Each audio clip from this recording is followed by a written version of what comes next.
विस्तारानं जागतिक पुरवठा साखळी बदलत असताना संपूर्ण जगाच्या आशा भारतावरती खिळल्या असल्यानं आता भारताला संशोधन आणि उत्पादनांचा दर्जा यामध्ये कोणतीही तडजोड करून चालणार नाही असं पंतप्रधान नरेंद्र मोदी यांनी म्हटलंय।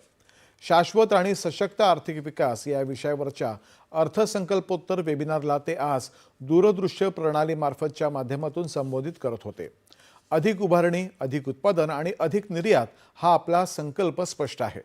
भारताने अनेक देशांसोबत मुक्त व्यापार केला आहे, त्यामुळे आपल्यासाठी मोठी दालनं खुली झाली आहेत।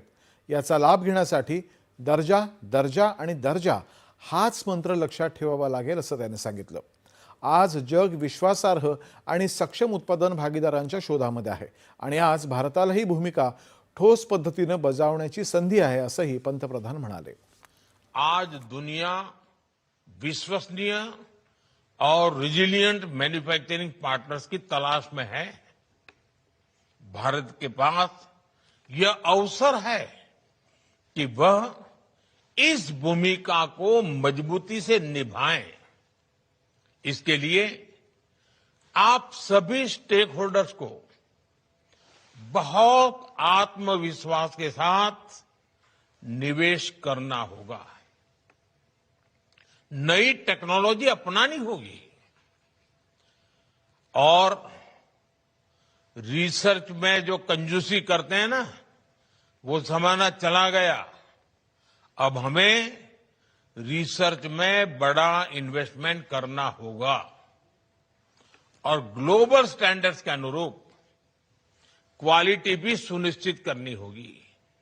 और मैं बार बार कहता हूं कि अब हमें आगे बढ़ने के जब अवसर आए हैं तो हमारा एक ही मंत्र होना चाहिए, क्वालिटी, क्वालिटी, क्वालिटी।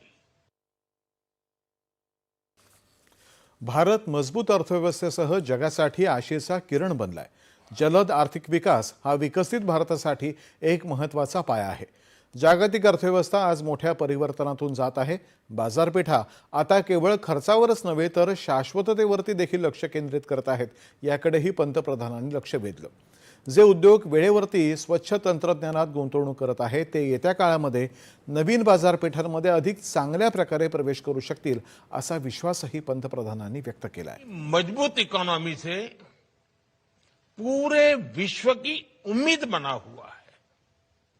आज जब ग्लोबल सप्लाई चेन रीशेप हो रही है, तब अर्थव्यवस्था की तेज प्रगति विकसित भारत का भी बहुत बड़ा आधार है। हमारी दिशा स्पष्ट है, हमारा संकल्प स्पष्ट है। Build more, produce more, connect मोर और अब जरूरत है एक्सपोर्ट मोर। उत्पादन, लॉजिस्टिक्स, एमएसएमई आणि शहरं हे अर्थव्यवस्थेचे स्तंभ जोडलेले आहेत। ही बाब लक्षात घेऊन यावर्षीच्या अर्थसंकल्पामध्ये पायाभूत सुविधांसाठी विक्रमी भांडवली खर्चाची तरतूद केली, याकडेही त्यांनी लक्ष वेधलं। रेल्वे, महामार्ग, बंदरं आणि जलमार्ग यांच्यातला समन्वय वाढवला जातोय। तसंच 7 नवे हायस्पीड रेल्वे कॉरिडॉर्स विकासाला गती देतील अशी अपेक्षाही पंतप्रधानांनी व्यक्त केली। बायोफार्मा शक्ती मिशनद्वारे भारताला जागतिक केंद्र बनवण्याचं उद्दिष्ट आहे असं ते म्हणाले। हे वेबिनार केवळ चर्चेचा मंच राहून चालणार नाही तर उद्योगांनी सामूहिक जबाबदारी घेऊन अर्थसंकल्पातल्या धोरणांची प्रत्यक्ष अंमलबजावणी करण्यासाठी गतिमान राहणं गरजेचं आहे असं पंतप्रधान म्हणाले। आगामी राज्यसभा निवडणुकीसाठी भाजप